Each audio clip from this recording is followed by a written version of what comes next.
An Indonesian man is waiting to hear if he'll face a jail term for professing his atheism online. West Sumatran civil servant Alexander An was arrested earlier this year for posting on Facebook, quote, "There is no God." Prosecutors in the case have demanded a prison sentence of 3.5 years, and the verdict is expected later on Thursday. Let's get more on this and bring in Andy Bayuni. He's the chief editor from the Jakarta Post. Your newspaper has been covering the story. What do you expect us to hear from that verdict?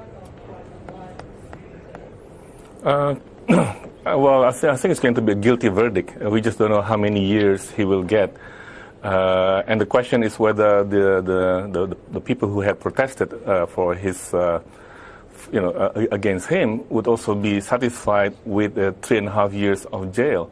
There have been pressures on the court to give him even a stronger punishment because they're angry at the fact that he was able to declare his atheism and actually use the Facebook to pronounce that God doesn't exist. Right, and he was actually engaging with other people in the Facebook.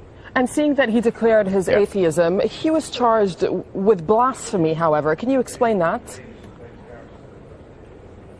Yes, it's not so much that he professed atheism, but he was engaging in a debate, in an intellectual debate in the Facebook with other people, and then where he challenged those people, those Muslims, to prove that Islam does exist, that God does exist.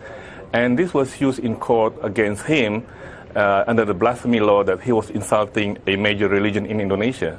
And that's the way the law is in Indonesia. The constitution in Indonesia guarantees freedom of religion. Let me ask you, is it illegal to be an atheist? Yeah, the Constitution guarantees freedom of religion, but at the same time, the Constitution also requires that every citizen must have a religion. And so therefore, this puts him outside the constitutional protection. I know this is inconsistent, but this is historical, that monotheism, or that the professing in the belief in one God, was inserted in the Constitution during the struggle when Muslims or Islam was fighting against communism back in the 1940s when they drafted the Constitution. Would you say that there is rising intolerance towards religion in Indonesia, more so now than before? Yeah, I think by and large most Indonesians are tolerant. I mean, we profess to be moderate Muslims and tolerant. Unfortunately, I think the last few years there have been radical groups. Sorry to interrupt you, but that's how Indonesia is often seen from right around the world. Yes, and we'd like to believe that's still the case. The problem is that it's now that we are extending that tolerance towards the intolerant groups. And they are, these intolerant groups, they are minorities. They don't represent the majority of religions, but somehow they got away.